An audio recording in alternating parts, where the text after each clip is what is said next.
चलो नमस्कार दोस्तों, આજના લાઈવ સેશનમાં આપ સૌનું સ્વાગત છે। મિત્રો, આજે આપણે નવેસરથી જ ફરીથી જ વધુ નવેસરથી શીખીશું। એમાં એઈઆઈ ની બેચ હોય કે ટેટ ટાટની બેચ હોય, એચ ટાટની બેચ હોય કે પછી જીઈએસ ની હોય, તમામ ટોપિકો ક્રમ બાય ક્રમ આપણે નવેસરથી શીખીશું। પણ આપણે જે નવેસરથી જે ટોપિકો શીખવાના છીએ એમાં અગાઉ જે બાકી છે એ ટોપિકો પહેલા શરૂઆતથી શીખીશું અને પછી બાકીના ટોપિકોને કવર કરતા રહીશું। તો આ વીકની અંદર આપણે મનોવિજ્ઞાન એનો અભ્યાસ કરીશું। ચલો, જે મિત્રો જોડાયેલા છે મિત્રો વોઇસ વિડીયોનો એક મેસેજ આપી દેજો। આપણે મનોવિજ્ઞાનની અંદર કેટલા ટોપિક જે તમને પરીક્ષા માટે ઉપયોગી છે એની વાત કરી લઈએ। તો પહેલો છે મનોવિજ્ઞાનની પ્રારંભિક માહિતી, એક આ ટોપિક શીખીશું આપણે, મનોવિજ્ઞાનની પ્રારંભિક માહિતી।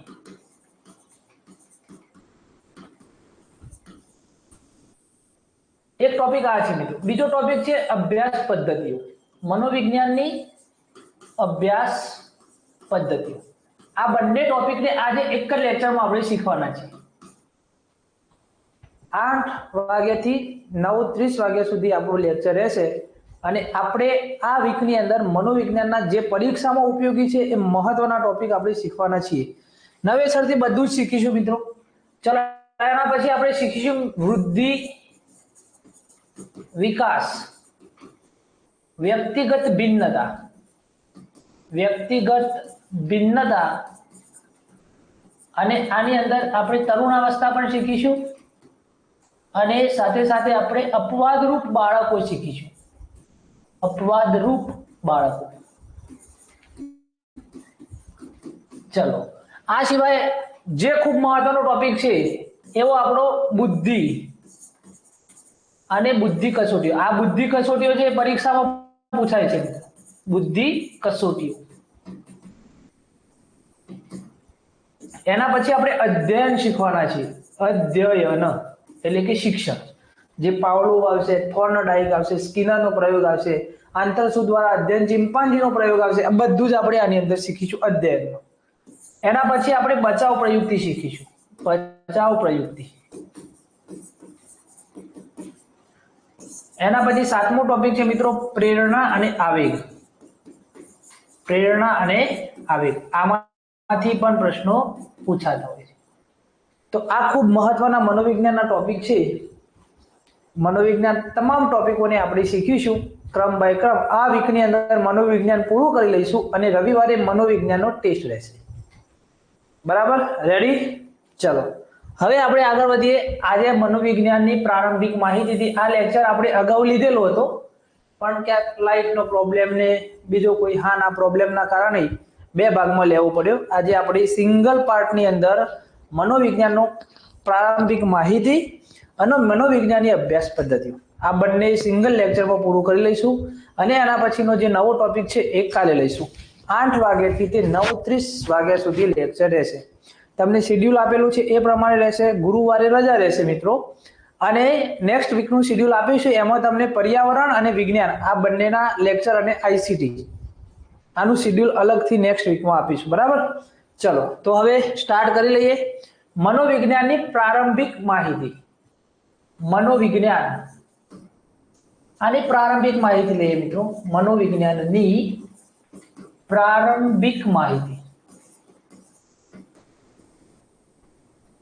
તો મનોવિજ્ઞાનની અંદર આપણે જોઈએ તો મોસ્ટલી બધા જ શબ્દો જે છે એ લેટિન ભાષાના શબ્દો છે। મનોવિજ્ઞાનની અંદર જે શબ્દો વપરાય છે બધા કઈ ભાષાના વપરાય છે? તો લેટિન ભાષા।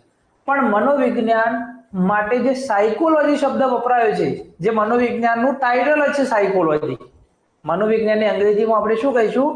સાયકોલોજી। આ એક શબ્દ માત્ર એવો છે કે જે મનોવિજ્ઞાનમાં ગ્રીક ભાષામાં વપરાય છે। તો આ બાબત ખાસ યાદ રાખીશું।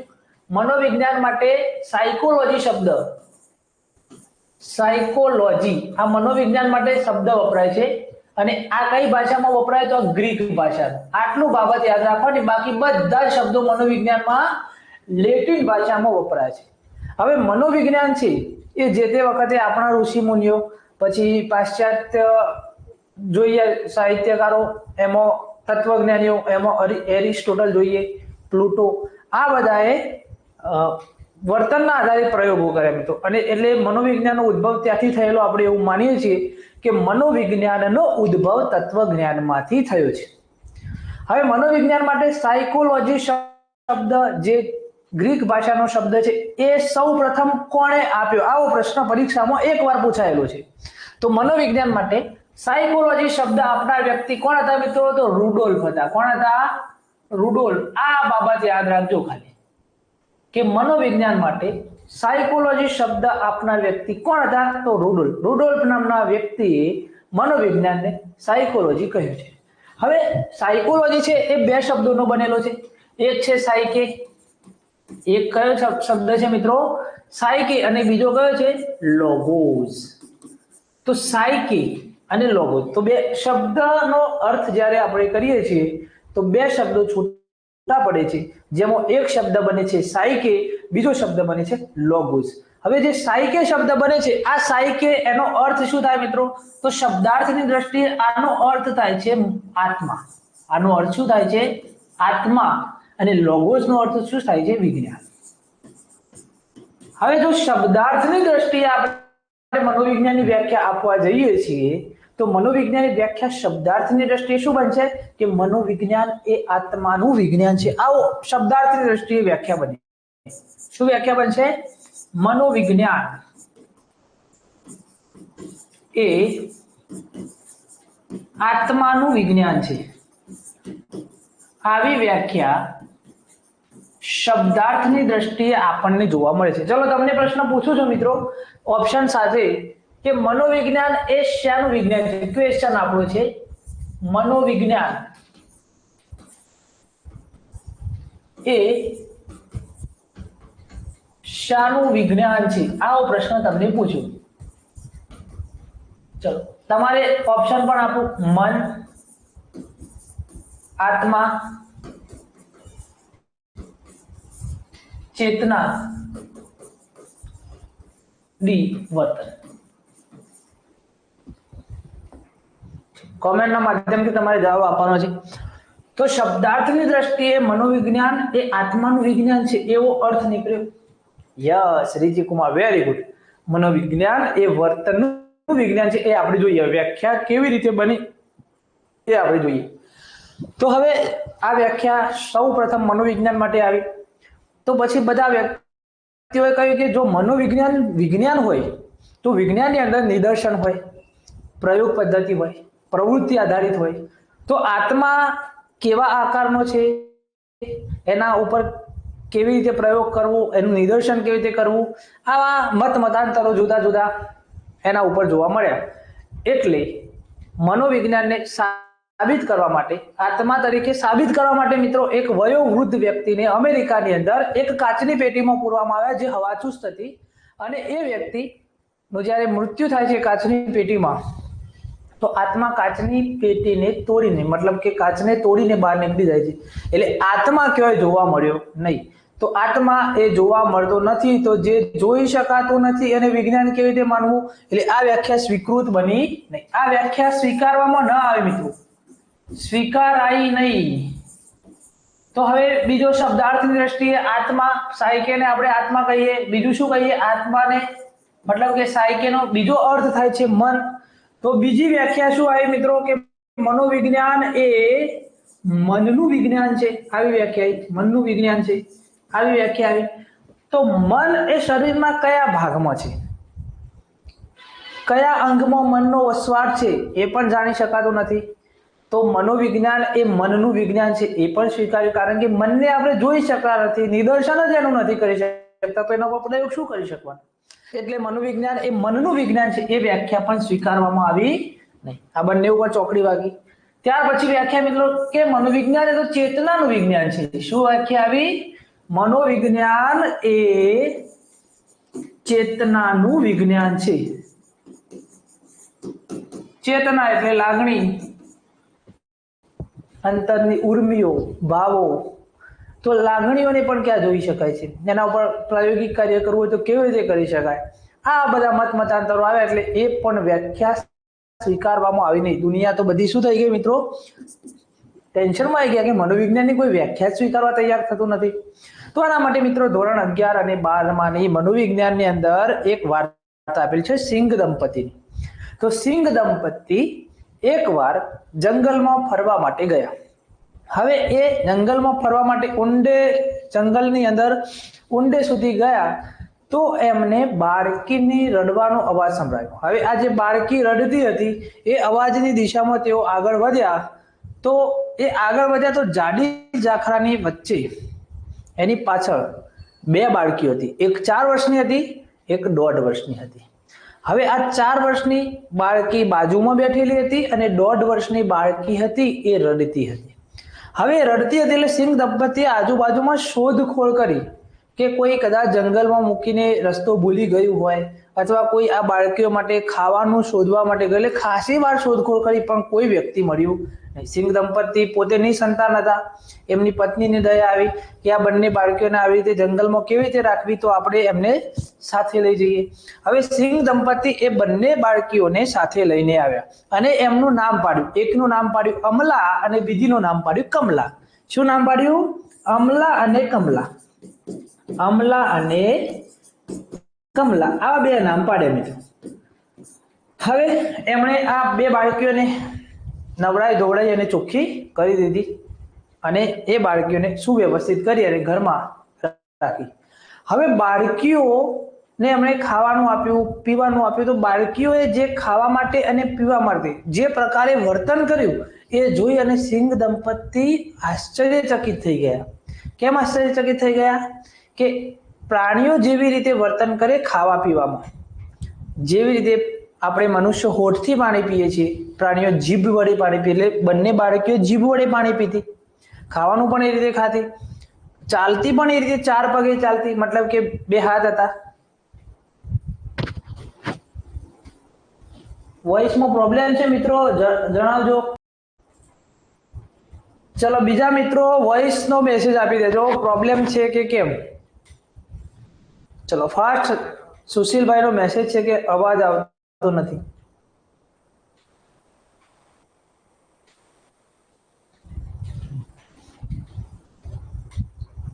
વોઇસ કટ થાય છે. 1 મિનિટ મિત્રો, આપણે આને રિફ્રેશ કરી જોઈએ. બરાબર.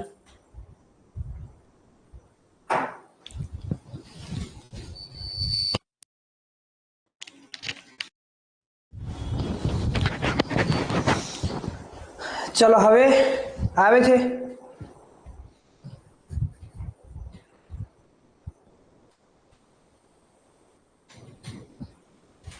હવે વોઇસ આવે છે કે કેમ?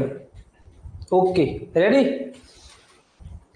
તો આ બંને જે બાળકીઓ હતી એ બંને બાળકીઓ પ્રાણીની જેમ વર્તન કરતી. એટલે સિંહ દંપતીએ તપાસ કરાવી અને તપાસ કરાવ્યાના અંતે માલુમ પડ્યું કે આ બાળકીઓનો ઉછેર જંગલમાં વરુએ કર્યો હતો. કોણે કર્યો હતો? આ બાળકીઓનો ઉછેર જંગલમાં વરુએ કર્યો. એટલે એ વરુના જેવું વર્તન કરતી. એટલે મનોવિજ્ઞાનને વર્તનનું વિજ્ઞાન કહેવાય. કારણ કે વર્તનને જોઈ શકાય છે, એનું નિદર્શન કરી શકાય છે, એના ઉપર પ્રયોગ કાર્ય થઈ શકે છે.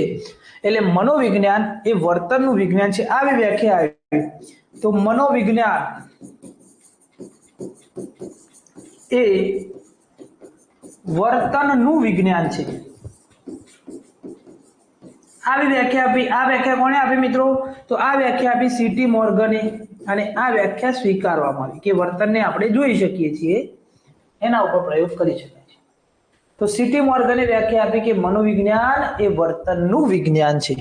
ત્યાર પછી તો વ્યાખ્યાઓ વર્તન ઉપર આવી ગઈ મિત્રો. H.E. ગેરેટે વ્યાખ્યા આપી. શું વ્યાખ્યા આપી H.E. ગેરેટે? કે વાતાવરણના સંદર્ભમાં માનવી તથા પ્રાણીઓ દ્વારા જે વર્તન કરવામાં આવે છે એ વર્તનનો અભ્યાસ કરતું વિજ્ઞાન એટલે મનોવિજ્ઞાન. માનવી અને પ્રાણીઓના વર્તન વાતાવરણની સાપેક્ષમાં હોય. શું વ્યાખ્યા આપી? વાતાવરણની સાપેક્ષમાં.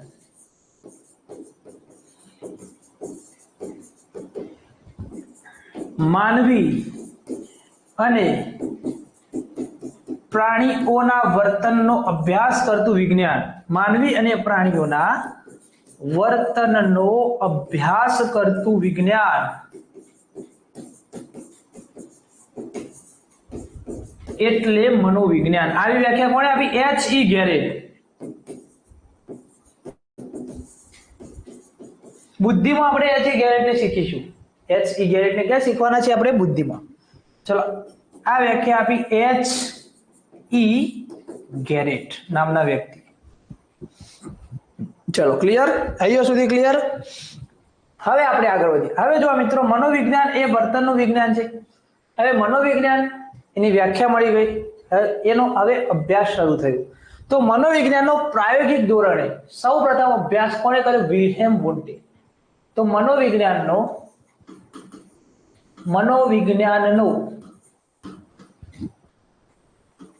પ્રાયોગિક ધોરણે અભ્યાસ શરૂ કરનાર વ્યક્તિ કોણ હતા? વિલ્હેમ વુન્ડ. વિલ્હેમ વુન્ડ. ચલો, આ નામ તમારે યાદ રાખવાનું છે. વુન્ડ, બરાબર? વુન્ડ નહીં, વુન્ડ. મનોવિજ્ઞાનનો સૌપ્રથમ પ્રાયોગિક ધોરણે અભ્યાસ કરનાર 1879 માં અમને પ્રયોગશાળાની સ્થાપના કરી મિત્રો. વર્ષ યાદ રાખીશું 1879 માં જર્મની અને જર્મનીના લિપ્ઝિગ શહેરમાં, ક્યાં? જર્મનીના લિપ્ઝિગ શહેરમાં વિલ્હેમ વુન્ડ દ્વારા સૌપ્રથમવાર મનોવિજ્ઞાનની પ્રયોગશાળાની સ્થાપના કરવામાં આવી. શું સ્થપાયું? પ્રયોગશાળા. કયા વિષયની? તો મનોવિજ્ઞાનની પ્રયોગશાળા સ્થપાઈ. હવે એમણે પ્રયોગશાળા પણ સ્થાપી અને સાથે સાથે મનોવિજ્ઞાન ઉપર પ્રાયોગિક ધોરણે કાર્ય કર્યું, એટલે એમને મનોવિજ્ઞાનના પિતા તરીકે ઓળખવામાં આવે છે. આ વ્યક્તિનું નામ તમારે યાદ રાખવાનું છે કે મનોવિજ્ઞાનના પિતા તરીકે કોને ઓળખવામાં આવે છે? તો વિલ્હેમ વુન્ડ. મનોવિજ્ઞાનના પિતા. ચલો, મનોવિજ્ઞાનના પિતા કોને કહીશું આપણે? વિલ્હેમ વુન્ડ. ઇતિહાસના પિતા તો તમને ખ્યાલ હશે મિત્રો, કોણ છે? ચલો, ઇતિહાસના પિતા કહેવાના છે. ઇતિહાસના પિતા કોણ છે? કોમેન્ટના માધ્યમથી જણાવો. ચલો, આ મનોવિજ્ઞાનના પિતા છે. ઇતિહાસના પિતા કોણ છે? ભૂગોળના પિતા કોણ છે? ભારતની અંદર ગણિત શાસ્ત્રના પિતા કોને કહેવામાં આવે છે? ભારતના ગણિત શાસ્ત્ર. હા, હેરોડોટ્સ. Very good. ઇતિહાસના પિતા હેરોડોટ્સ છે. પણ જો ભારતીય ઇતિહાસના પૂછે તો કોણ આવશે? અને ગુજરાતના પણ તમારે કહેવાના છે. ગુજરાતના. ચલ, આ પણ કહેવાના છે.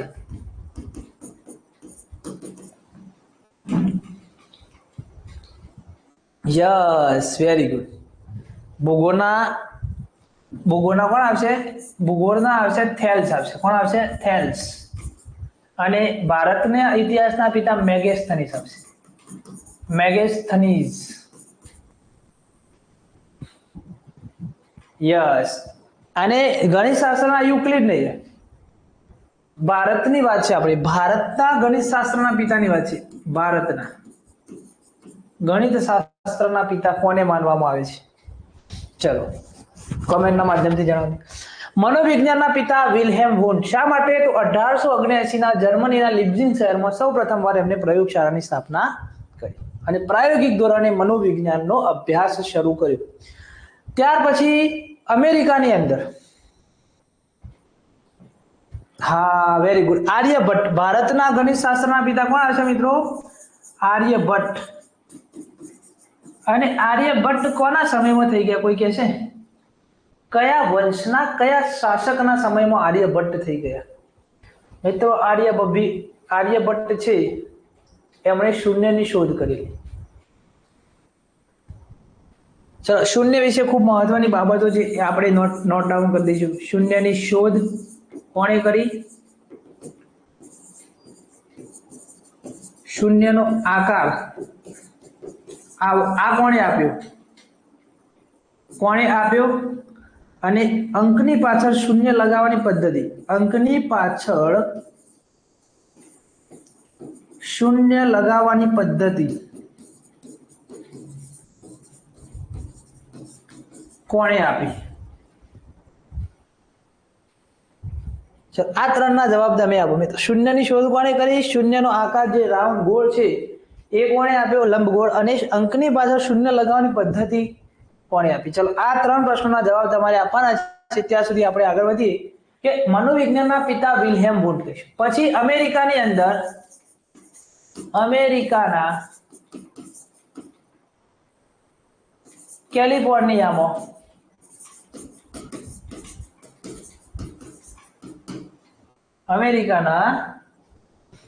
કેલિફોર્નિયાની અંદર માનવીય અભિગમો આધારિત મનોવિજ્ઞાનની પ્રયોગશાળાની સ્થાપના થઈ. માનવીય અભિગમો એના આધારિત મનોવિજ્ઞાનની પ્રયોગશાળાની સ્થાપના થઈ.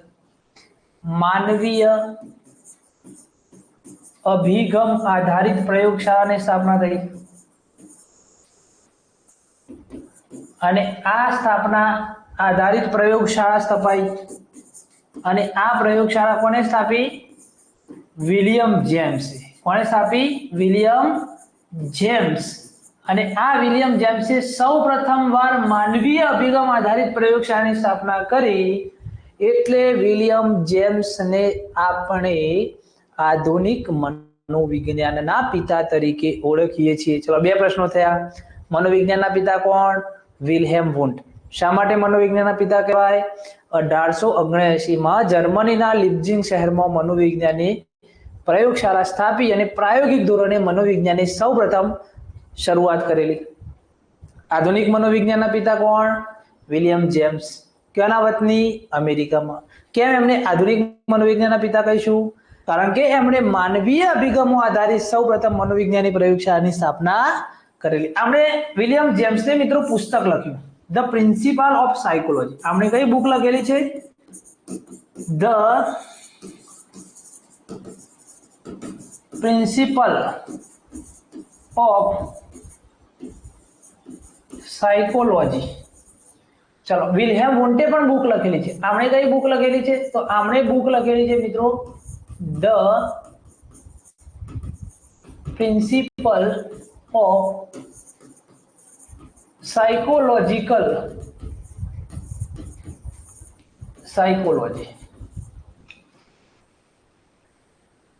સર આ ત્રણનો જવાબ તમારે આપવાનો છે. આઈડિયા ન હોય તો નો આઈડિયા કહેજો, હું તમને જવાબ લખીને આપીશ. બરાબર? ત્યાં જ આપીશું આપણે. આ ફાઇલ પણ તમને આજે મળી જશે. ચલો આગળ વધીએ. તો સૌપ્રથમ આધુનિક મનોવિજ્ઞાનના પિતા જેમણે સૌપ્રથમ માનવીય અભિગમો આધારિત મનોવિજ્ઞાનની શરૂઆત કરેલી અને એની લેબોરેટરીની સ્થાપના કરી, એટલે એમણે આધુનિક મનોવિજ્ઞાનના પિતા કહ્યું. ત્યાર પછી મિત્રો 1905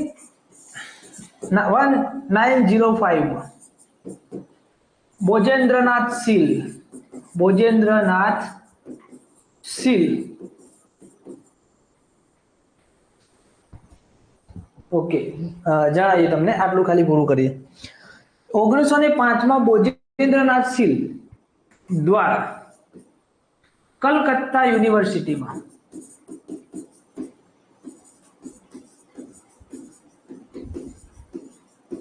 મનોવિજ્ઞાનની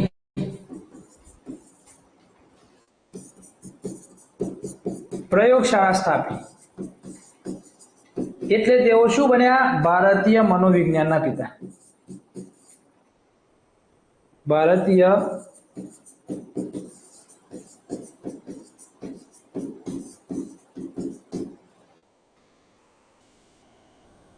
ચાલો આનો જવાબ આપી દે.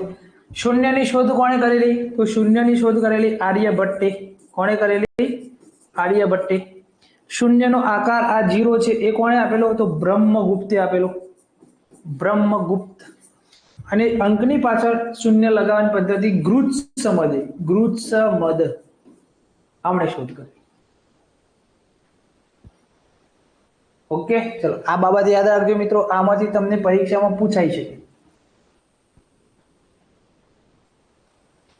ભારતના આ જે છે ગણિત શાસ્ત્રીઓ એમણે અંકની પાછળ 53 શૂન્યો લગાડવાથી બનતી સંખ્યા વિશેની માહિતી આપેલી છે. આપણને તો એટલું બધું યાદ નથી, આપણને કદાચ ખર્વ નિખર્વ અને અનંત સુધી યાદ હશે, પણ 53 શૂન્યો લાગે એટલે સુધીની આપેલી છે. બરાબર.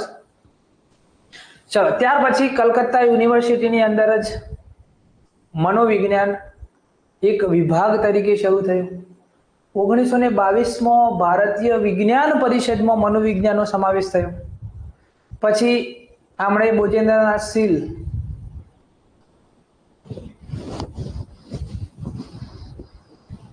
ચલો આ જગદીશ સાહેબનો પ્રશ્ન છે કે ગુજરાતના ઇતિહાસના પિતા કોણ છે? અને અમદાવાદના ઇતિહાસના પિતા પણ તમારે કહેવાના છે. ચલો આ બંને અમદાવાદના ઇતિહાસના પિતા પણ કહેવાના છે. ચલો આ બંને તમારા માટે છે, અગાઉ આપણે માહિતી આપેલી છે. બરાબર જગદીશાબેન? અને પછી નો આઈડિયા હોય તો યાદ કરાવજો. ચલો, ભારતીય મનોવિજ્ઞાનના પિતા. હવે એમણે મનોવિજ્ઞાન ઉપર પુસ્તક પણ લખેલું છે. 1922 ની અંદર ભારતીય વિજ્ઞાન પરિષદમાં મનોવિજ્ઞાનની શરૂઆત થઈ. 1928 ની અંદર બોજેન્દ્રનાથ શીલ એ મનોવિજ્ઞાન ઉપર પુસ્તક લખેલું છે. બરાબર. ચલો હવે આપણે આગળ વધીએ મિત્રો. તો મનોવિજ્ઞાનની અંદર મનોવિજ્ઞાનના વાદ જોઈએ. ચલો આ બાબતો યાદ રાખી અને આપણે જોઈએ મનોવિજ્ઞાનના વાદ. મનોવિજ્ઞાનના વાદ. વાદ એટલે વિચારસરણી. વાદ એટલે વિચારસરણી. હવે અત્યારે હાલ વિન્ટર ઇન રેની ડે, શિયાળાની શરૂઆતની અંદર ચોમાસાનું આગમન થયેલું છે. વરસાદ ખૂબ પડ્યો છે. ઉપરવાસની અંદર ખૂબ વરસાદ પડ્યો. નીચાણવાળા વિસ્તારમાં લોકો જોવા ગયા એટલે એક નદીના પુલ ઉપર ઊભા હતા 4-5 વ્યક્તિઓ, અને એમણે એ વરસાદ જોયો. નદીમાં થઈને પાણી જતું હતું એ જોયું. એટલે પાણી જે નદીમાં થઈને જતું હતું પુલના નીચે થઈ, એ પુલ ઉપર તેઓ ઊભા હતા અને દરેકને પોતપોતાની રીતે પાણીનું વર્ણન જુદી જુદી રીતે કર્યું. એકે એવું કહ્યું કે ખતરનાક પાણી જાય છે, જો આમાં પગ પણ મૂકીએ તો તણાઈ જઈએ. બીજા એવું કહ્યું કે ભરપૂર બંને કોઠે થઈ અને નદી ગાંડી દૂર થઈ જાય છે, એટલું બધું પાણી જાય છે. ત્રીજા એવું કહ્યું કે આહા હા હા અધ પાણી જ પાણી, બીજું કશું દેખાતું જ નથી. આમ પાણી તો એ જ હતું, પણ વર્ણન કરનાર વ્યક્તિની વિચારસરણી જુદી જુદી હતી. એટલે મનોવિજ્ઞાનની અંદર પણ એવું જ થયું મિત્રો.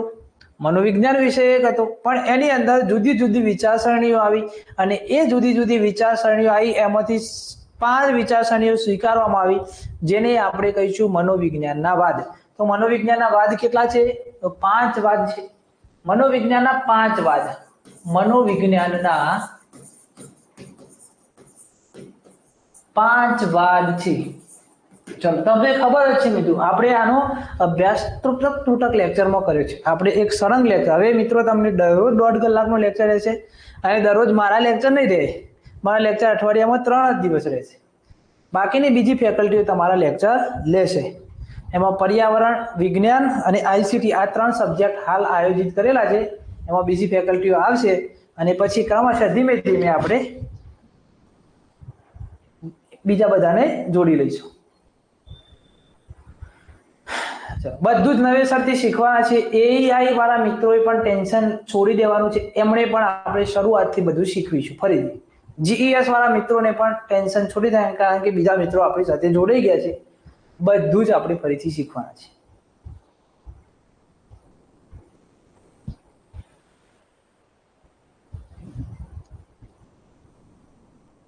ચલો મનોવિજ્ઞાનના 5 વાદ. ચલો જણાવો તમે કોમેન્ટના માધ્યમથી મિત્રો. મનોવિજ્ઞાનના 5 વાદ. એક છે રચનાવાદ,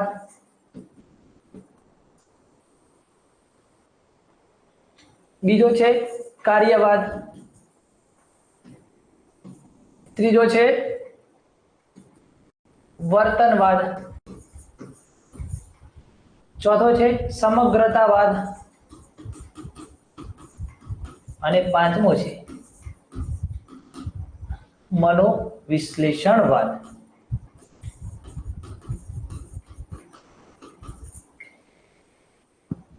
ઓકે ક્લિયર. હવે રચનાવાદ પહેલો આપણે જોઈએ મિત્રો. પહેલો જ અભ્યાસ કરીએ આપણે રચનાવાદ. ચલો આમાં તમને પ્રશ્નો કેવા પૂછાય?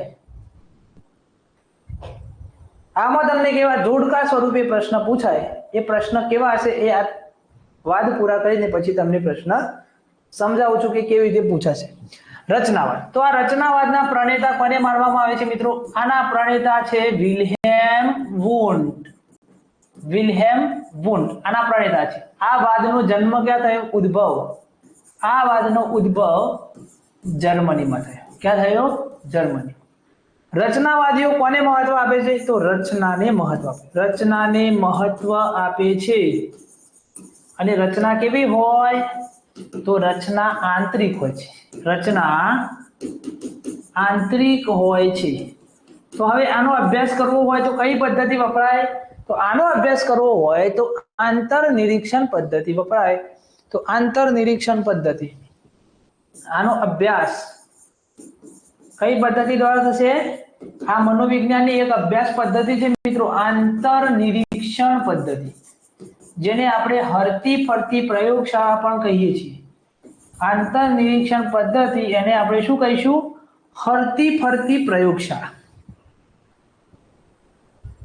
ચલો, કે કોઈ પણ વસ્તુ છે એ કોઈ પણ પ્રકારના હેતુથી બનાવેલ છે, એ કોઈ પણ પ્રકારનો ઉદ્દેશ છે. જેમ કે આ પેન છે, તો પેનનો શેના માટે બનાવેલી છે? અલ્ટિમેટલી પેન એ બોર્ડ ઉપર લખવા માટે બનાવેલ છે. તો પેન બોર્ડ ઉપર લખે છે એના માટેનું કારણ શું છે? તો એના પાછળનું કારણ એ છે કે પેનની આંતરિક રચના એવી છે, એવું માનવાવાળા વ્યક્તિઓ રચનાવાદીઓ તરીકે આપણે ઓળખીએ છીએ. આ વાત વિલ્હેમ વુન્ડે આપ્યો, જેમણે આપણે મનોવિજ્ઞાનના પિતા તરીકે ઓળખીએ છીએ. ચલો, બીજો છે મિત્રો કાર્યવાદ. બીજો કયો છે? કાર્યવાદ. તો કાર્યવાદ નો ઉદ્ભવ ક્યાં થયો અને એના પ્રણેતા કોણ છે? તો આના પ્રણેતા છે મિત્રો વિલિયમ જેમ્સ. વિલિયમ જેમ્સ આના પ્રણેતા છે. ચલો, આપણે બુક કઈ લખી? આનું પુસ્તક તમારે કહેવાનું છે. હમણાં જ આપણે આનો અભ્યાસ કર્યો છે. ચલો, આ પુસ્તકનું નામ તમારે કહેવાનું છે. વિલ્હેમ વોન્ટે કઈ બુક લખેલી છે? એકવાર પરીક્ષામાં આમની પૂછાય છે, આમની હજુ નથી પૂછાય, આમની વિલિયમ જેમ્સની પરીક્ષામાં પૂછાય છે, તો એમનું પણ તમારે કહેવાનું. આમનું પુસ્તક કયું છે આ પણ તમારે કહેવાનું છે. બરાબર? હમણાં જ આપણે અભ્યાસ કર્યો છે મિત્રો. ચલો, આના પ્રણેતા છે વિલિયમ જેમ્સ. આ વાદનો ઉદ્ભવ ક્યાં થયો? તો આ વાદનો ઉદ્ભવ થયો અમેરિકામાં. ક્યાં થયો? અમેરિકા. અને આ કોને મહત્વ આપે છે? કાર્યને મહત્વ આપે છે. કાર્યને મહત્વ આપે છે કે ભાઈ પેનની રચના ગમે તે હોય, એ લખે છે ને એ મહત્વનું છે. હા, ધ પ્રિન્સિપલ ઓફ સાયકોલોજી આમને છે. ધ પ્રિન્સિપલ ઓફ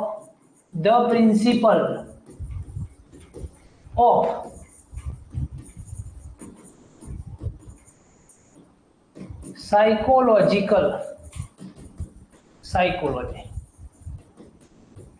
અને આમની પરીક્ષામાં પૂછાયેલ છે મિત્રો. The principal of psychology.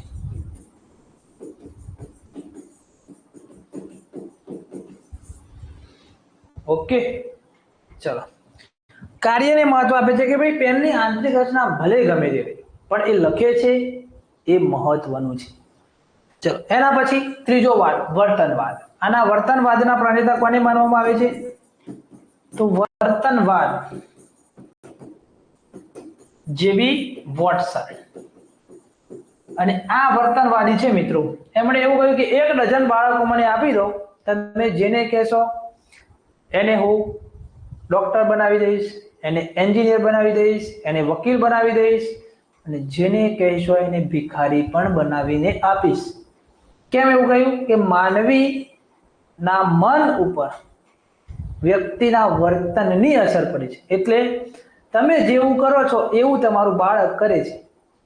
એટલે તમે જેવું વર્તન કરશો એવું આચરણ, તમારું વર્તનનું આચરણનું પ્રતિબિંબ ક્યાં પડશે? બાળક પર. એટલે જે બી વોટસન એમણે વર્તનવાદ આપ્યો આપણને મિત્રો. અમેરિકાની અંદર આ વાદનો ઉદ્ભવ થયો કે માનવી વર્તન દ્વારા શીખે છે. કમ્પાઉન્ડર છે એ સતત ડોક્ટરના સંપર્કમાં રહી અને ડોક્ટરના જેવું જ કામ કરી શકે છે, કારણ કે ડોક્ટરના વર્તનની તેના ઉપર અસર થઈ. એટલે વર્તનવાદ આપણને આપ્યું જેબી વોટસને. ચલો સમગ્રતાવાદ કે ઘટકોનો નહીં પણ સમગ્રતાનો સિદ્ધાંત એ સમગ્રતાવાદ છે. અને એ આપ્યો આપણને 3 વ્યક્તિઓએ ભેગા મળી સમગ્રતાવાદ. આને આપણે શું કહીશું? ગેસ્ટાલ્ટવાદ કહીશું. ગેસ્ટાલ્ટવાદ કોણે આપ્યો મિત્રો આ વાદ? એના પ્રણેતા કોણ છે? તો આના પ્રણેતા છે વર્ધીમર, કોહલર અને કોફકા. વર્ધીમર, કોહલર અને કોફકા આ 3 આ વાદના પ્રણેતા છે. અને આ 3ની જે ત્રિપુટી છે એને આપણે શું કહીશું મિત્રો? ફી ફિનોમિનની ત્રિપુટી. આપણે ઇતિહાસની અંદર પણ એક ત્રિપુટી છે, તમારે કહેવાનું છે કઈ છે મિત્રો? ફી ફિનોમિનની ત્રિપુટી તરીકે આ ત્રિપુટીને ઓળખી આપણે શું કહીશું? આપણે ફી ફિનોમિનની ત્રિપુટી.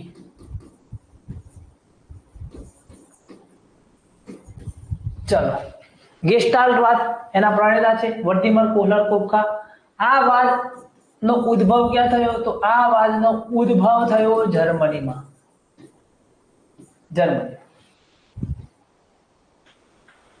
ચલો આ લોકો શું માને છે કે ભાઈ ઘટકોનો નહીં, આ પેન એની આંતરિક રચના એકલી નહીં, એની જે બોડી છે, એને લખવાની જે આગળની જે સિસ્ટમ છે, એ બધું જ ભેગું થાય છે ત્યારે એ કામ કરે છે. મતલબ કે ઘટકોનો નહીં પણ સમગ્રતાનો અભ્યાસ કરવો જોઈએ. ઘટકોનો નહીં પરંતુ સમગ્રતાનો અભ્યાસ.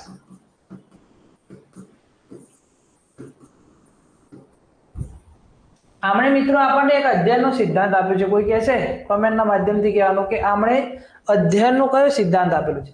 જેમ પાવલોવે આપ્યો આપણે શાસ્ત્રીય અભિસંધાન, સ્કિનરે આપ્યો, થોર્નડાઇકે આપેલો છે, એમ વર્ધીમર, કોહલર અને કોફકાએ પણ અધ્યયનનો એક સિદ્ધાંત આપેલો છે. કયો આપેલો છે? ચલો કોમેન્ટના માધ્યમથી તમે જણાવો મિત્રો. ચલો સમગ્રતાવાદ અને પછી આવશે મનોવિશ્લેષણવાદ. મનોવિશ્લેષણવાદ અને આ વાદના પ્રણેતા છે ડોક્ટર સિગમન્ડ ફ્રોઈડ. કોણ છે? Doctor Sigmund Freud. અને આ વાદનો ઉદ્ભવ ક્યાં થયો? તો આ વાદનો ઉદ્ભવ થયો ઓસ્ટ્રિયાના વિયેના ખાતે. વિયેના. ડોક્ટર સિગમન્ડ ફ્રોઈડ એ શું કહે છે મિત્રો? કે મનુષ્યની અંદર ચેતન મન અને અચેતન મન છે. એમાં જે અચેતન મન છે એ સૌથી શક્તિશાળી છે. એની પાસે ઘણી બધી શક્તિ પડેલી છે.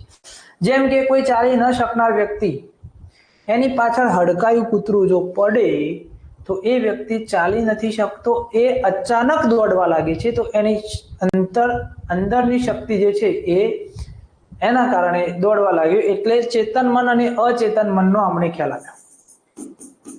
ચેતન મન અને અચેતન મન આનો ખ્યાલ ડોક્ટર સિગમન્ડ ફ્રોઈડે આપ્યો. આમ રીતે આપ્યો એમને કે આ ભાઈ પાણી છે, એની અંદર જે હિમશિલા છે, આ હિમશિલા છે એમાં 90% પાવર રહેલો છે. મનુષ્યની અંદર 10% શક્તિઓ જ બહાર છે, બાકી 90% શક્તિઓ અંદર છે. તો દોડવાની શક્તિ અંદરથી આવે. હવે મિત્રો આપણે ત્યાં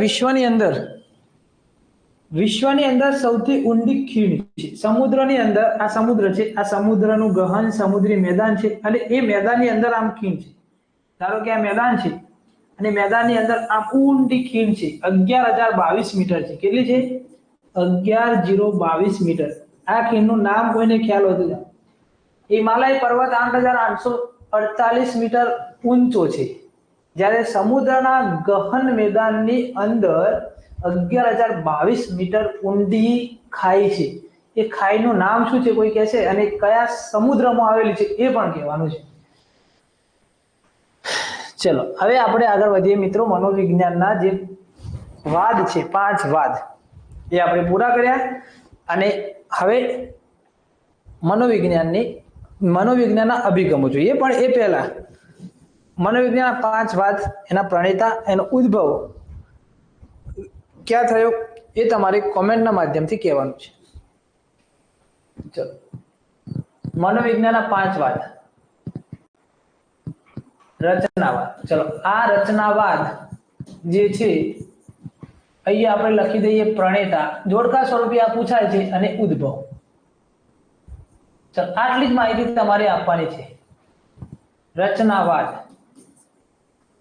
કાર્યવાદ, વર્તનવાદ, સમગ્રતાવાદ અને મનોવિશ્લેષણવાદ.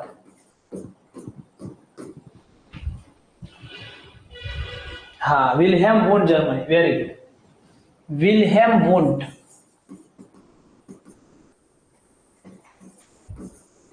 જર્મનીમાં ઉદ્ભવ થયો. ચલો, કાર્યવાદ.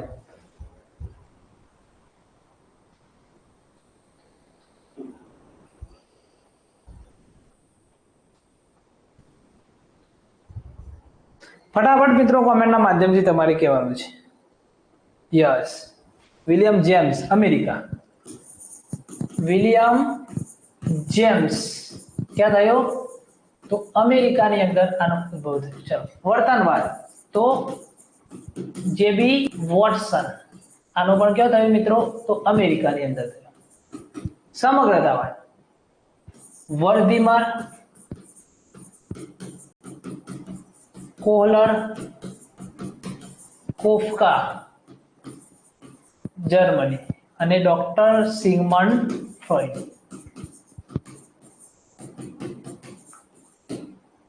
વિયેના.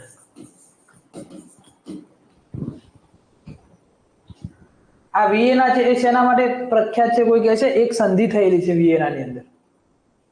કેનેડાના મોન્ટ્રીયલ અને ઓસ્ટ્રિયાના વિયેના ખાતે એક સંધિ થયેલી છે. ચલો, એ તમે કહો મિત્રો કે કઈ મહત્વની સંધિ થયેલી છે? કેનેડાના મોન્ટ્રીયલ અને ઓસ્ટ્રિયાના વિયેના ખાતે એક મહત્વની સંધિ થયેલી છે, પર્યાવરણીય સંધિ.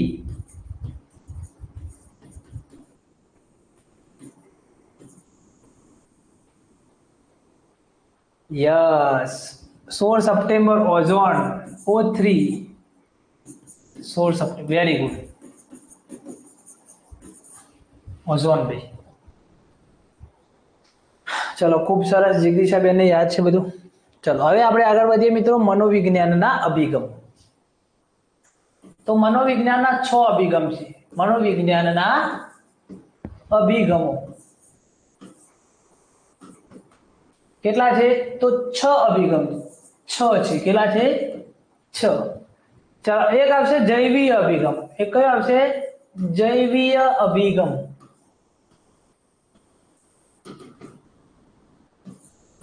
બીજો આવશે મિત્રો વાર્તનિક અભિગમ.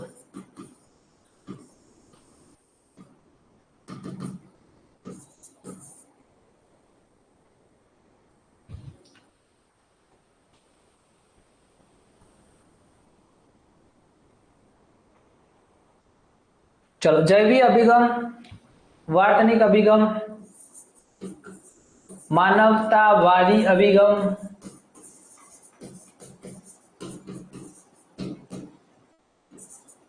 चौथो आवशे बोधात्मक अभिगम,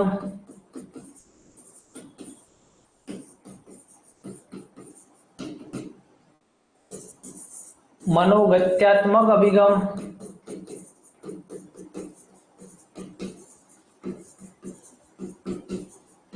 અને છેલ્લો છે સર્વ સ્વીકૃત સામાજિક અને સાંસ્કૃતિક અભિગમ.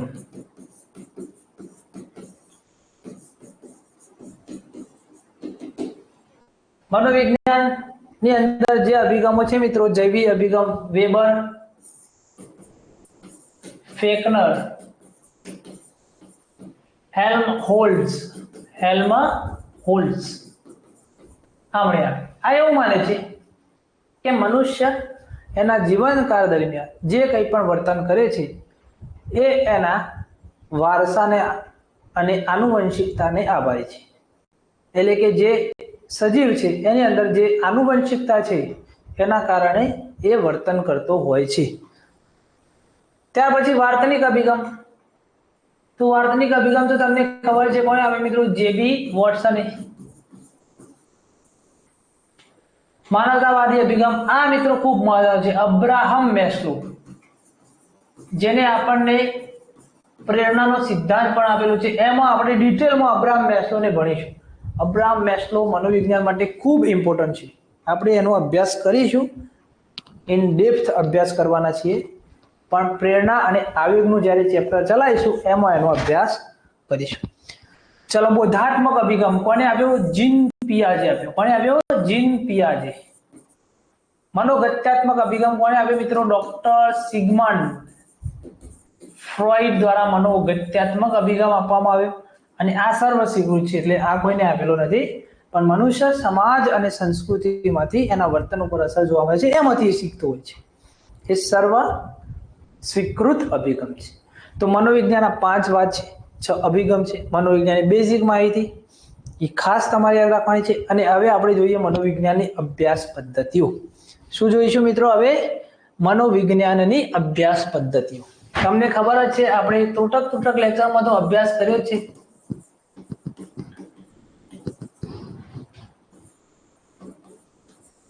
અભ્યાસ પદ્ધતિઓ.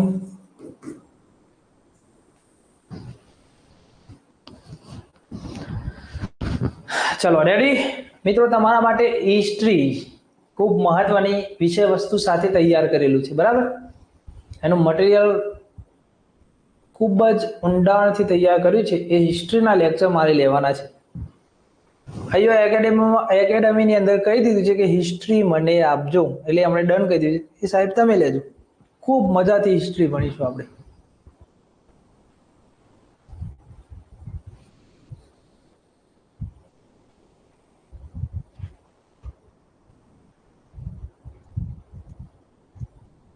ચલો હવે, ચલો તમે જાણો છો મિત્રો મનોવિજ્ઞાનની અભ્યાસ પદ્ધતિઓ. ફટાફટ કહી દો કઈ આવશે. મનોવિજ્ઞાનની 6 અભ્યાસ પદ્ધતિઓ છે. મનોવિજ્ઞાનની અભ્યાસ પદ્ધતિઓ કેટલી છે? 6. હવે કોઈ પણ વિષય છે, મનોવિજ્ઞાનને આપણે એઝ અ વિજ્ઞાન તરીકે જોઈએ છીએ કે મનોવિજ્ઞાન એ વર્તનનું વિજ્ઞાન છે, એવું આપણે કહીએ છીએ. તો કોઈ પણ વિષય છે એ વિજ્ઞાન ક્યારે બને? તો કોઈ પણ વિષય વિજ્ઞાન ત્યારે બને કે જ્યારે એ વિષયની વિષય વસ્તુ શું છે અને એ વિષયની અભ્યાસ પદ્ધતિઓ શું છે, તો એ વિષયની વિષય વસ્તુ અને એ વિષયની અભ્યાસ પદ્ધતિઓ કઈ છે એના આધારે એ વિષય વિજ્ઞાન તરીકે આપણે જોઈ શકીએ. તો મનોવિજ્ઞાન પણ એવું જ છે મિત્રો કે એની વિષય વસ્તુ શું છે અને એની અભ્યાસ પદ્ધતિઓ કઈ છે એના આધારે મનોવિજ્ઞાનને આપણે વિજ્ઞાન તરીકે ઓળખી શકીએ. હવે મનોવિજ્ઞાન છે એ વિજ્ઞાન, તો વિજ્ઞાનના હેતુઓ કયા છે? વિજ્ઞાનના મુખ્ય લક્ષણો, વિજ્ઞાન વિષયના. હવે આપણે મનોવિજ્ઞાન શીખીએ છીએ તો મનોવિજ્ઞાન આપણે વિજ્ઞાન તરીકે જોઈએ છીએ, તો લક્ષણો કયા છે? લક્ષણો કે સિદ્ધાંતો કયા છે? તો કોઈ પણ વિષય જ્યારે વિજ્ઞાન તરીકે જોઈએ ત્યારે એના મિત્રો એક આવશે વર્ણન, બીજું આવશે સ્પષ્ટીકરણ, ત્રીજું આવશે નિયંત્રણ અને ચોથું આવશે આગાહી. કોઈ પણ વિષય જ્યારે વિજ્ઞાન તરીકે આપણે શીખીએ છીએ તો એના સિદ્ધાંતો કયા રહેશે? તો વર્ણન, સ્પષ્ટીકરણ, નિયંત્રણ અને આગાહી. વર્ણન તો કોઈ પણ ઘટના નજરે જોયેલી હોય, એનું નિદર્શન કરેલું હોય, એનું વર્ણન કરવું, એને કહીશું આપણે વર્ણન. તો નજરે નિહાળેલી ઘટનાનું વર્ણન. ચાલો બીજું આવશે સ્પષ્ટીકરણ. તો જે વર્ણન કરવાનું છે એ વર્ણનને સ્પષ્ટ કરીએ એને કહીશું આપણે સ્પષ્ટીકરણ. એટલે સ્પષ્ટ રીતે વર્ણન કરવું, સ્પષ્ટ રીતે વર્ણન કરવું એને આપણે કહીશું સ્પષ્ટીકરણ. ચલો નિયંત્રણ, આગાહી. તો નિયંત્રણ કોને કહીશું? તો જે બાળક ધોરણ 10માં સારા ટકા સાથે ઉત્તીર્ણ થયેલું હોય એ બાળકને તમે પ્રોત્સાહન રૂપે ઇનામ આપો છો, તો એનામાં પોઝિટિવ એનર્જી ઉપલબ્ધ મતલબ કે ઊભી થશે અને એને એવું કહી શકીએ કે જો ધોરણ 12 ની અંદર તું સારા ટકા લાવીશ તો આનાથી પણ મોટું ઇનામ આપ્યું, મતલબ કે નિયંત્રણ એને યોગ્ય દિશા તરફ લઈ જવાના, કે જે શીખ્યો છે એમાંથી એને યોગ્ય દિશા તરફ લઈ જવું, એને કહીશું નિયંત્રણ. આગાહી કોને કહીશું કે જે વિદ્યાર્થી સારી મહેનત કરશે, તમને ધ્યાનમાં આવે છે કે પરીક્ષાની અંદર સારા માર્ક્સ લાવે છે તો એ વિદ્યાર્થી આગળ જતા સક્સેસ બનશે. એના વિશે આપણે કહી શકીએ ભાઈ તું આગળ ભણીશ તો તું ખૂબ સારી રીતે આગળ વધીશ અને ડોક્ટર બનીશ. 12 સાયન્સમાં 90% લાવનાર વ્યક્તિ વિશે તમે આગાહી કરી શકો છો કે તું ભણીશ તો ડોક્ટર ચોક્કસ બનીશ. ભણવામાં ઇન્ટેલિજન્ટ વ્યક્તિ હોય એ જો યુપીએસસી ની તૈયારી કરતો હોય તો તમે એને આગાહી કરી શકો કે ચોક્કસથી આ ટોપ 100 ની અંદર હશે, તો એને કહીશું આગાહી. તો આ શું છે મિત્રો? વિજ્ઞાન વિષયના સિદ્ધાંત. હવે અભ્યાસ પદ્ધતિઓ જોઈએ આપણે. શું જોવાનું છે? અભ્યાસ પદ્ધતિઓ. ચલો તમને ખબર જ છે કઈ કઈ અભ્યાસ પદ્ધતિઓ છે. તો એક છે નિદર્શન પદ્ધતિ,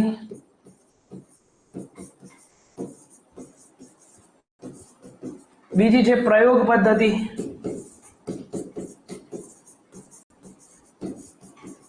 ચલો ત્રીજી પદ્ધતિ કઈ છે મિત્રો? દીર્ઘકાલીન, સમકાલીન અને વ્યક્તિ અભ્યાસ પદ્ધતિ.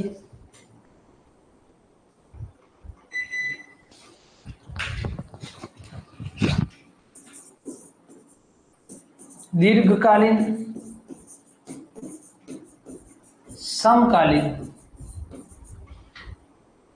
અને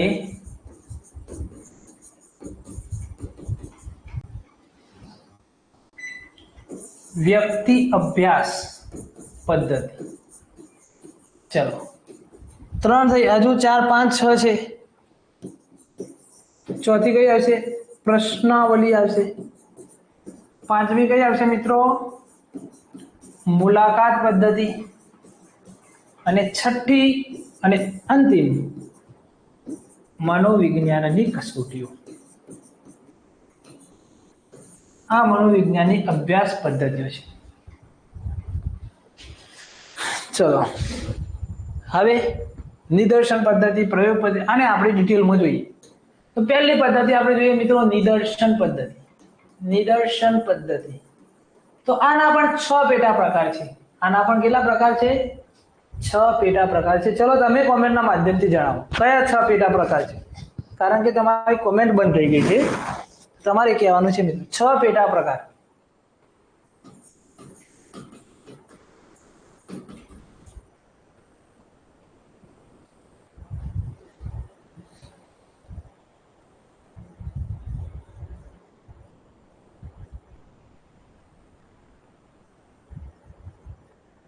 નિદર્શન એટલે નિરીક્ષણ પદ્ધતિ, અને આપણે બીજું શું કહીશું? નિરીક્ષણ પદ્ધતિ કહીશું.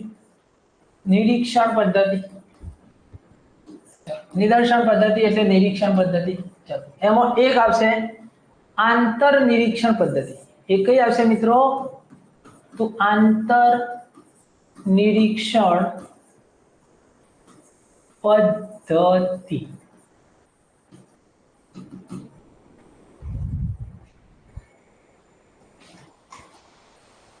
હા, આંતર નિરીક્ષણ પદ્ધતિ છે એ પદ્ધતિ કોણે આપી આપણને? તો વિલ્હેમ વોલ્ટે, જેમણે 1879માં જર્મનીના લિપ્ઝિગ શહેરમાં મનોવિજ્ઞાનની પ્રયોગશાળાની સ્થાપના કરી. તો આ પદ્ધતિ કોણે આપી? વિલ્હેમ વોલ્ટે. વિલ્હેમ વોલ્ટે. હવે આંતર નિરીક્ષણ પદ્ધતિ જે છે એ મનુષ્યની અંદર થતા આંતરિક ભાવો એનો અભ્યાસ કરતી પદ્ધતિ છે.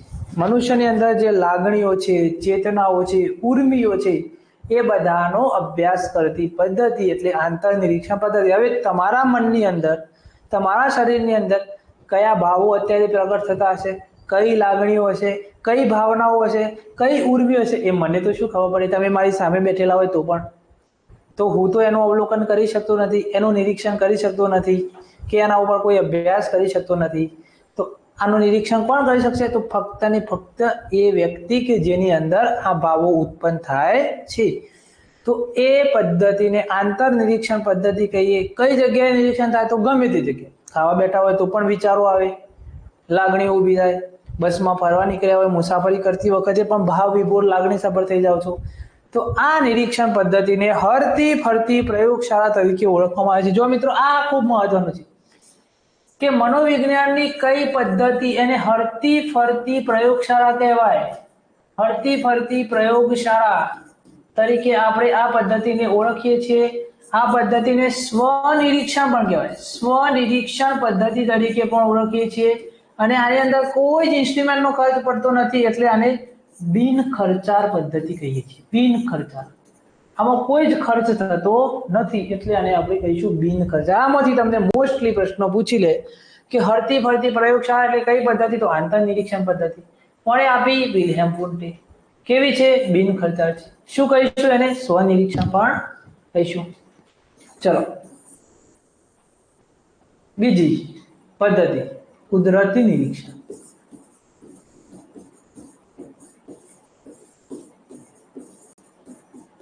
તો કુદરતી ઘટના જે જગ્યાએ બની હોય તે જગ્યાએ રહી અને નિરીક્ષણ કરવામાં આવે એ પદ્ધતિને કહેવાય કુદરતી નિરીક્ષણ. કુદરતી ઘટના અચાનક બને છે, જે નિરીક્ષણ પણ અચાનક થાય. અને બાહ્ય નિરીક્ષણ છે, તો જે તે સ્થળે તમારે હાજર હોય ત્યારે જ એને નિરીક્ષણ કરી શકો. એ પદ્ધતિને આપણે કહીશું કુદરતી નિરીક્ષણ. એના પછી આવશે વ્યવસ્થિત નિરીક્ષણ. એના પછી કઈ આવશે મિત્રો? વ્યવસ્થિત નિરીક્ષણ. કે હવે જે પણ ઘટના બની છે એનો તમારે અભ્યાસ કરવો હોય તો તમારે એને ફોટોકોપી, વિડીયો કોપી ગમે તે લાવી અને લેબની અંદર એનો જે નિષ્ણાત વ્યક્તિ હોય એને બોલાવી અને એનો અભ્યાસ કરવો પડે. તો એવી પદ્ધતિની નિરીક્ષણ, અને જે નિરીક્ષણ પદ્ધતિ છે એના જે પેટા પ્રકારોમાં સૌથી બેસ્ટ જો પદ્ધતિ હોય તો વ્યવસ્થિત નિરીક્ષણ પદ્ધતિ. પણ આ પદ્ધતિની મર્યાદા શું છે? તો આ પદ્ધતિ ખર્ચાળ પદ્ધતિ. શા માટે ખર્ચાળ છે? કારણ કે આની અંદર તમારે બધા ઇન્સ્ટ્રુમેન્ટ લાવવા પડે અને પછી એનો અભ્યાસ થાય. તો ખર્ચાળ પદ્ધતિ છે. કેવી છે મિત્રો? ખર્ચાળ પદ્ધતિ. અને નાનામાં નાની બાબતોનો ઝીણવટભર્યો અભ્યાસ થાય. નાનામાં નાની બાબતોનો ઝીણવટપૂર્ણ અભ્યાસ આમાં થાય. ઝીણવટપૂર્ણ અભ્યાસ આ પદ્ધતિમાં થાય છે. ચલો, આંતર નિરીક્ષણ, કુદરતી નિરીક્ષણ, વ્યવસ્થિત નિરીક્ષણ. પછી ચોથી આવશે ક્ષેત્ર નિરીક્ષણ આવશે. કઈ આવશે? ક્ષેત્ર નિરીક્ષણ. તો આ નિરીક્ષણ પદ્ધતિ એવી છે કે તમારે સ્થળ ઉપર જઈ અને નિરીક્ષણ કરવું. સ્થળ પર જઈને જ નિરીક્ષણ થાય. હવે તમે એમ કહો કે અત્યારે હાલ વાવાઝોડાની અસર, મિત્રો મહત્વનું આપણે વાવાઝોડું, કયું વાવાઝોડું આવ્યું? આપણા ભારતના પૂર્વીય તટ ઉપર આંધ્રપ્રદેશની અંદર જે વાવાઝોડું આવ્યું એનું નામ કોઈ કહેશે? અત્યારે હાલ હમણાં તાજેતરમાં જ આવ્યું છે વાવાઝોડું, એનું નામ તમારે કહેવાનું છે. જો તમે ન્યૂઝની અંદર વાંચ્યું હોય તો. ચલો, કયું વાવાઝોડું આવ્યું છે એ તમારે કોમેન્ટના માધ્યમથી કહેવાનું છે. હવે આ વાવાઝોડાના કારણે જે અસરગ્રસ્ત થયેલા છે વિસ્તારો એના વિશે નિરીક્ષણ કરવું. હા, વેરી ગુડ. મંથા. કયું આવેલું છે? મંથા વાવાઝોડું. ખૂબ મહત્વ, ખૂબ સરસ. મંથા, બરાબર. તો એ વાવાઝોડાની શું અસર થઈ એ નિરીક્ષણ કરો તો સ્થળ ઉપર જઈને જ કરવું પડે. આ માનથા યાદ રાખજો, પરીક્ષામાં પૂછાય. જો તાજેતરમાં પરીક્ષા લેવા જાય તો માનથા પૂછાશે, બરાબર. તો સ્થળ ઉપર જઈને જ નિરીક્ષણ કરી શકાય એવી પદ્ધતિ ક્ષેત્ર નિરીક્ષણ કહેવાય. ત્યાર પછી મિત્રો આવશે સહભાગી નિરીક્ષણ. કઈ આવશે? સહભાગી નિરીક્ષણ. કે કેટલીક બાબતો એવી છે કે કોઈ વ્યક્તિ વિશે તમારે જાણવું છે પણ એ બાબતો બહાર લાવી શકાય એમ નથી, ડાયરેક્ટલી તમને એની માહિતી મળતી નથી. તો તમારે એ ટોળકીનો ભાગ બનવું પડશે. જેમ કે બાળકોને ઉઠાવી જતી કોઈ ગેંગ હોય, એ ગેંગ કેવી રીતે કામ કરે છે એના વિશે તમારે જાણવું હોય તો સીધી માહિતી કોઈના દ્વારા પણ પ્રાપ્ત થતી નથી. હા, વેરી ગુડ જગદીશ. સીધી કોઈના દ્વારા પ્રાપ્ત થતી નથી. તો એ બાળકીઓને ઉઠાવી જતી ટોળકીના સભ્ય તમારે બનવું પડે, તમારે પણ એમની સાથે બાળકોને ઉઠાવવા જવું પડે અને પછી ધીમે ધીમે તમને એમની સિસ્ટમની ખબર પડે અને એ સિસ્ટમ તમે બહાર લાવો તો સહભાગી થયા, એ ટોળકીના શું થયા? સહભાગી. એટલે ડોંગી બાવા હોય એની પોલ ખોલવી હોય તો કઈ પદ્ધતિ વપરાય? તો આ જિગ્દીશાબેન કહે છે ડોંગી બાવાની પોલ ખોલવા માટે. Yes, very. ડોંગી બાવાની પોલ ખોલવી હોય તો એનું શિષ્ય થવું પડે, એની સાથે રહેવું પડે. પણ જો ખબર પડી જાય તમારા ઈરાદાની તો પછી આ પદ્ધતિ સક્સેસ રહેતી નથી, ખતરો રહે. અને ચલો છઠ્ઠી છે મિત્રો, છેલ્લી. ચલો છેલ્લી કઈ આવશે? તુલનાત્મક નિરીક્ષણ.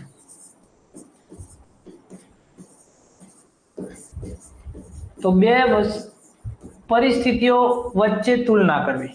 આની અંદર બે પરિસ્થિતિઓ વચ્ચે તુલના કરવી. જેમ કે ઘોઘાટની રીડિંગ ઉપર અસર. તો ઘોઘાટ વાળા વાતાવરણમાં કેટલાક વિદ્યાર્થીઓને વાંચવા માટે આપવાનું અને કેટલાકને શાંત, અને એ બંને વચ્ચે તુલના કરવાની કે મિત્રો બંને સાથે તુલના કરવાની અને કોના ઉપર વધારે ઘોઘાટની રીડિંગ ઉપર અસર થઈ એ નિરીક્ષણ કરતી પદ્ધતિ એટલે તુલનાત્મક નિરીક્ષણ. યાદ રહેશે ને? નિરીક્ષણ પદ્ધતિના 6 પેટા પ્રકારો તમારે યાદ રાખવાના છે. આપણે અભ્યાસ કરી રહ્યા છીએ મનોવિજ્ઞાનની પદ્ધતિ. હવે આવશે પ્રયોગ પદ્ધતિ. હવે કઈ આવશે મિત્રો? તો બીજા નંબરની છે આપણી પ્રયોગ પદ્ધતિ. ચલો, પ્રયોગ પદ્ધતિના જનક કોણ છે? આ પદ્ધતિ આપણને કોણે આપી? કોઈ કહેશે? આના જનક, પ્રયોગ પદ્ધતિના જનક કોને માનવામાં આવે છે? તો જોહન ડ્યુઈને. કોને માનવામાં આવે છે? Yes, John Dewey. John Dewey આમને પ્રયોગ પદ્ધતિના જનક માનવામાં આવે છે. હવે આ પ્રયોગ પદ્ધતિ છે મિત્રો, તો પ્રયોગના લક્ષણો હોય. આપણે હમણાં આગળ જોયા એ પ્રયોગના લક્ષણો આપણે જોયા ને, વિજ્ઞાનના લક્ષણો જોયા આપણે. હવે પ્રયોગના લક્ષણો જોઈએ. તો પ્રયોગના લક્ષણો શું હશે? તો પુનરાવર્તન, પરિવર્તન, નિયંત્રણ અને વસ્તુલક્ષી.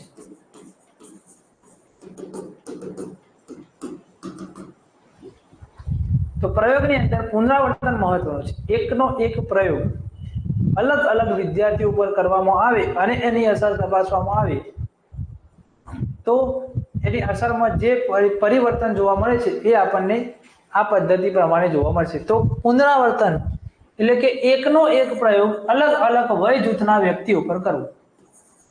પુનરાવર્તન કરવું ટૂંકમાં શું છે? પુનરાવર્તન કરવું કે એકના એક પ્રયોગનું અલગ અલગ, પહેલા 1 થી 5 ના વિદ્યાર્થીઓ, પછી 6 થી 8 ના વિદ્યાર્થીઓ, પછી 9 થી 12 ના વિદ્યાર્થીઓ, એમના ઉપર જુદી જુદી વય જૂથના વ્યક્તિઓ ઉપર એકના એક પ્રયોગ કરી અને એની અસર તપાસવાની. પરિવર્તન, તો પ્રયોગની અંદર પણ પરિવર્તન કરવાનું. ત્યાર પછી નિયંત્રણ, તો એ સિવાયની જે બાબતો છે એના ઉપર જે ધ્યાન આપવાનું છે એ ફક્ત ને ફક્ત જે પ્રયોગ કરીએ છીએ એટલી બાબતો ઉપર ધ્યાન રાખવાનું. બાકીની બાબતો છે એને ઇગ્નોર કરવાની. એને કહીશું આપણે નિયંત્રણ.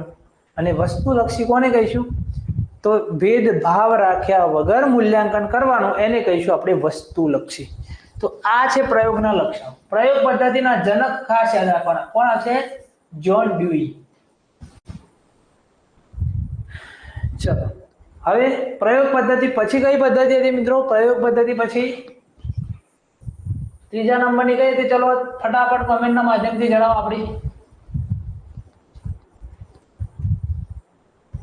દીર્ઘકાલીન, સમકાલીન અને વ્યક્તિ અભ્યાસ પદ્ધતિ. એ કઈ હતી? દીર્ઘકાલીન. તો આ લાંબા ગાળાનું નિરીક્ષણ, મતલબ કે આ લાંબા ગાળાની અભ્યાસ પદ્ધતિ કે કોઈ વ્યક્તિની વૃદ્ધિ ઉપર એના જે આનુવંશિકતાની અસરો થાય છે એનો અભ્યાસ કરવો હોય તો વ્યક્તિની વૃદ્ધિ એ પુખ્ત અવસ્થા સુધી આપણે જોવા મળે છે. કેટલા વર્ષ સુધી વૃદ્ધિની પ્રક્રિયા થાય? કોઈ કહે છે મિત્રો કે વૃદ્ધિની પ્રક્રિયા કેટલા વર્ષ સુધી થાય અને પછી વૃદ્ધિની પ્રક્રિયા અટકી જાય. તો વ્યક્તિના વૃદ્ધિની પ્રક્રિયાનો અભ્યાસ કરવો હોય તો એના પુખ્ત અવસ્થા સુધી એના ઉપર અભ્યાસ કરવો પડે. તો એવા અભ્યાસ પદ્ધતિને આપણે શું કહીશું? દીર્ઘકાલીન, લાંબા ગાળાની અભ્યાસ પદ્ધતિ. આ કઈ છે? તો લાંબા ગાળાની અભ્યાસ પદ્ધતિ છે. લાંબા ગાળાની અભ્યાસ પદ્ધતિ. જેમ કે કોઈ બાળકની વૃદ્ધિ પર આનુવંશિકતાની અસર તપાસવી છે. શું તપાસવું છે? આનુવંશિકતાની અસર તપાસવી છે. તો લાંબા ગાળાનો અભ્યાસ 18 વર્ષ સુધી. Yes, very good. મતલબ કે 18 થી 19 વર્ષ સુધી વૃદ્ધિ થાય, પછી વૃદ્ધિ અટકી જાય છે. પણ વિકાસ એ નિરંતર ચાલતી પ્રક્રિયા છે. તો પુખ્ત અવસ્થા એટલે કે 18 થી 19 ટીન એજર્સ, ટીન પૂરું થઈ જાય એટલે વૃદ્ધિ અટકી જાય. તો એની પુખ્ત અવસ્થા સુધી વૃદ્ધિ થાય છે અને એના ઉપર જો આનુવંશિકતાની અસર તપાસવી હોય તો એના માટે વપરાતી પદ્ધતિ કઈ આવશે મિત્રો? દીર્ઘકાલીન પદ્ધતિ આવશે. પછી આવશે સમકાલીન પદ્ધતિ. કે 5-7 વર્ષના બાળકની વૃદ્ધિ ઉપર જો અસર તપાસવી હોય તો 5-7 વર્ષના 20-25 બાળકોને એક સાથે રાખી અને એમને એક સાથે અભ્યાસ કરવામાં આવે એને શું કહીશું? સમકાલીન અભ્યાસ. એક સાથે સમાન વય જૂથના બાળકો નો જે અભ્યાસ કરવામાં આવે એને શું કહીશું? સમકાલીન અભ્યાસ પદ્ધતિ. અને પછી આવશે મિત્રો વ્યક્તિ અભ્યાસ. હવે આ વ્યક્તિ અભ્યાસ એ ખૂબ મહત્વનું છે કે વ્યક્તિની સાથે સંપર્કમાં આવેલી તમામ બાબતો, તમામ વસ્તુઓ સાથે એનો અભ્યાસ કરવો એને કહીશું વ્યક્તિ અભ્યાસ. અને તમે મોસ્ટલી સાઉથના મૂવી જોતા છો, એમાં જો કોઈ ક્રાઇમ થયો હોય અને એ ક્રાઇમની અંદર જે ગુનેગાર છે, આપણે જોઈએ મિત્રો તો બધાએ લગભગ ગબ્બર ઇઝ બેક મૂવી જોયું છે. હવે ગબ્બર ઇઝ બેકની અંદર જે ગબ્બર છે એ નેશનલ કોલેજના વિદ્યાર્થીઓનો જે સાથે ડેટા મેચ કર્યો તો પેલા કોન્સ્ટેબલે, એ શું હતું? વ્યક્તિ અભ્યાસ. તો કે એની એ કયા કયા વ્યક્તિઓ સાથે સંપર્કમાં આવેલો છે, એના બાળપણથી લઈ અને અત્યાર સુધી એના રસ, રુચિ, શોખ, આ બધાનો જે અભ્યાસ કરતી પદ્ધતિ છે એને શું કહીશું આપણે? વ્યક્તિ અભ્યાસ પદ્ધતિ. ચલો, એના પછી આપણે આવશે મિત્રો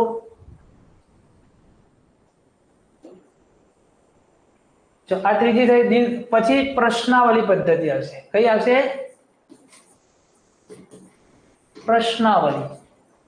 હવે ઘણીવાર પીએચડી કરતા હોય એ વ્યક્તિઓ પ્રશ્નાવલી લઈને આવતા હોય અને પ્રશ્નાવલીના આધારે તમારી જે મનોવ્યથા છે, મતલબ કે તમે કેવું વિચારો છો કોઈ પણ પરિસ્થિતિ વિશે, એ પ્રશ્નાવલીના આધારે તમે જે જવાબ આપો છો તો એવી રીતે પ્રશ્નાવલી તૈયાર કરવાની કે જેમાં તમારા વ્યક્તિત્વનું માપન થાય, તમારા જે મનોવૈજ્ઞાનિક વલણો છે એનું માપન થાય. એવી પદ્ધતિ છે એને કહીશું પ્રશ્નાવલી. તો પ્રશ્નાવલી તૈયાર કરવાની હોય, 20-25 પ્રશ્નોની પ્રશ્નાવલી હોય, ચોક્કસ સમય મર્યાદા આપેલી હોય, એ સમય મર્યાદાની અંદર એના જવાબો આપવાના અને એ જવાબોના આધારે તમે કોઈ પણ પરિસ્થિતિ વિશે કેવી રીતે શું વિચારો છો, કેવી રીતે પરિસ્થિતિનો સામનો કરી શકો એ નક્કી કરતી પદ્ધતિ એટલે કઈ આવશે મિત્રો?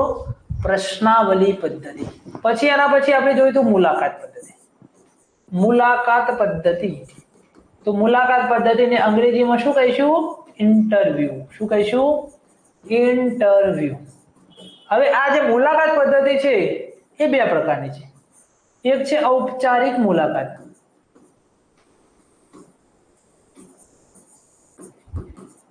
અને બીજી કઈ છે? અનૌપચારિક મુલાકાત.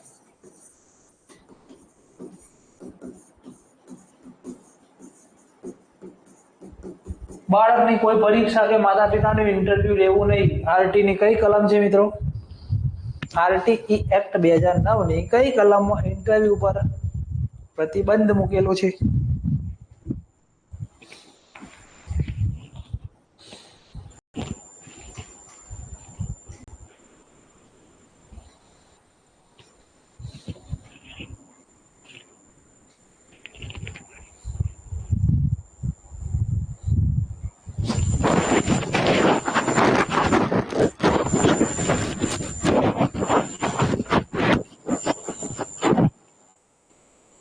Yes, very good. આરટી તો તમને મોઢે થઈ ગયું છે.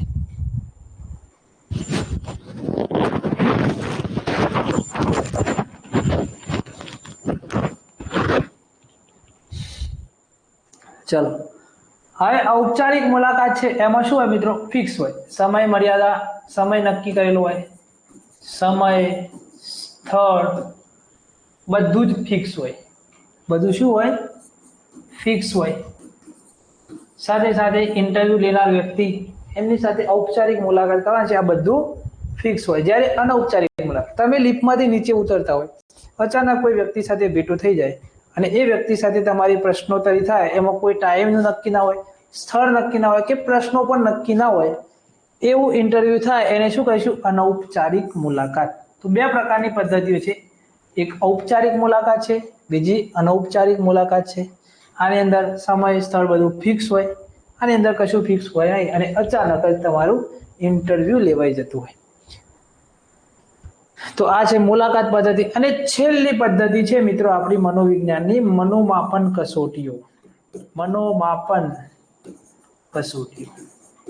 તો આ જે કસોટીઓ છે એમાં આપણે બુદ્ધિની કસોટી, રેડ શાકની શાહીના ડાઘાની કસોટી, પછી વેક્સ મોલરની કસોટી, બરાબર, આ બધી જ કસોટી આપણે બુદ્ધિના ટોપિકમાં શીખવાના છે. પણ આ મનોવિજ્ઞાનની એક અભ્યાસ પદ્ધતિ કે મનોવિજ્ઞાનનો અભ્યાસ કરતી એક પદ્ધતિ કઈ છે? તો મનોવિજ્ઞાનની અભ્યાસ માટેની કસોટીઓ છે એ અભ્યાસ કરતી પદ્ધતિ છે. તો અહીંયા છે મિત્રો મનોવિજ્ઞાનના 5 વાદો, 6 અભિગમો, મનોવિજ્ઞાનની બેઝિક માહિતી અને મનોવિજ્ઞાનની અભ્યાસ પદ્ધતિઓ. ચલો, હવે તમે આ ટોપિક અહીંયા આપણે પૂરો થાય છે. હવે તમારા મનમાં જો કોઈ પ્રશ્ન હોય ટોપિકના રિલેટેડ તો તમારે પૂછવાનો થશે.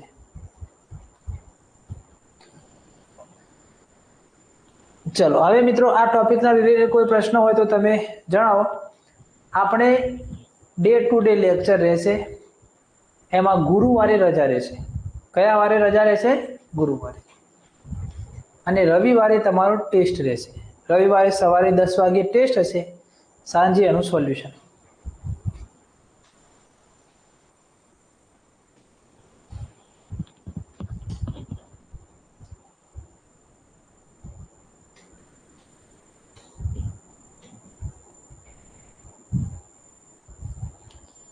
ચલો, બીજા મિત્રો હિસ્ટ્રી લેવાનું છે મારે. જીગરી સાહેબ, હિસ્ટ્રીમાં તમને કહી દઈશ ગુજરાતના ઇતિહાસના પિતા કોણ છે.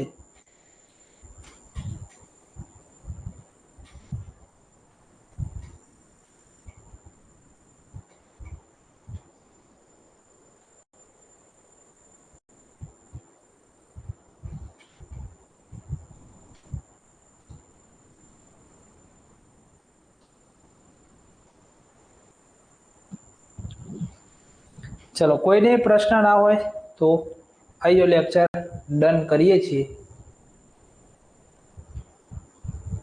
આ વીકની અંદર મનોવિજ્ઞાન પૂરું કરી લઈશ. આવતીકાલનો લેક્ચર મિત્રો, આવતીકાલે આપણે અભ્યાસ કરીશું અધ્યયન. આ નોટ ડાઉન કરી લેજો. આવતીકાલે અધ્યયન અને બચાવ પ્રયુક્તિ, આ બંને ટોપિક હશે સાથે. બચાવ પ્રયુક્તિ, આ બંને ટોપિકનો અભ્યાસ કરીશું, બરાબર, અધ્યયન અને બચાવ પ્રયુક્તિ. ચલો ડન. 8 વાગે મળીશું. રાત્રે કેટલા વાગે? 8 કલાકે. બે ટોપિક ચલાવવાના છે એટલે ઝડપથી પૂરું થઈ જાય, બરાબર. અને રવિવારે મનોવિજ્ઞાનનો જ ટેસ્ટ રહેશે. Okay, done. ચલો હવે રજા લઈએ. આપ સૌનો ખૂબ ખૂબ આભાર.